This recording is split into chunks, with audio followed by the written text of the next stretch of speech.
হচ্ছে এটি একটি অসাধারণ উদ্যোগ দেশের বাইরে। দেশে যখন আমরা স্মৃতিসৌধে ফুল দিতে পারি না, জয় বাংলা বলতে পারি না, জয় বঙ্গবন্ধু বলতে পারি না, বঙ্গবন্ধুর ভাষণ বাজাতে পারি না, আজকেও জয় বাংলা বলার কারণে গ্রেফতার হয়েছে। আজকে বঙ্গবন্ধুর ভাষণ দেওয়ার কারণে গৌর নদীতে মাফ চাইতে হয়েছে। আজকে মাননীয় প্রধানমন্ত্রী শেখ হাসিনার পক্ষে ফুল দিতে গিয়ে স্মৃতিসৌধে গ্রেফতার হতে হয়েছে, যেখানে রাজাকাররা ফুল দিতে গিয়েছে জামাতের।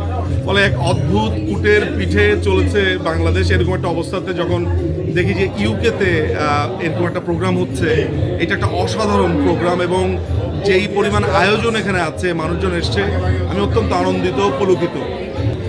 আজকে প্রথমেই আমি মহান স্বাধীনতা দিবসের শুভেচ্ছা জানাই সারা বাংলাদেশের মানুষকে এবং আমি বিনম্র শ্রদ্ধায় স্মরণ করি 30 লক্ষ শহীদ, 4 লক্ষ নির্যাতিত মা বোনরা যারা আছেন এবং যারা সেই সময় শরণার্থী হয়ে তাদেরকে দেশের বাইরে যেতে হয়েছে, যারা মুক্তিযোদ্ধা, দেশ স্বাধীন যারা করেছেন, সবাইকে আমি বিনম্র শ্রদ্ধার সাথে স্মরণ করি এবং সবার আগে আমি স্মরণ করব বাংলাদেশ জাতির জনক বঙ্গবন্ধু শেখ মুজিবুর রহমান এবং আমাদের জাতীয় চার নেতা সহ যারা নেতৃবৃন্দ রয়েছে তাদেরকে বিনম্র শ্রদ্ধায় আমি স্মরণ করছি।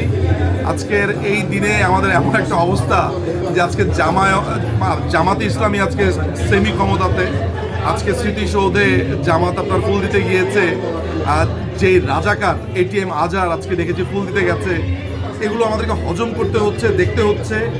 আমার কাছে মনে হয় যে এই বেঁচে থাকা অবস্থাতে যখন দেখি রাজাকার আলবদররা বলছে যে স্বাধীনতা এনেছি, স্বাধীনতা রাখবো, আজকে শিবিরের মিছিল বের হয়েছে, আমার কাছে মনে হয় এর থেকে নির্যাতনার টর্চার হতে পারে না, মানসিক টর্চার চলছে আমাদের উপরে। তো এই দিন বেশি দিন থাকবে না, এই দিন না আরও দিন আছে, সেই দিনে আমরা দেখে নেব যা দেখার। অনেক ধন্যবাদ।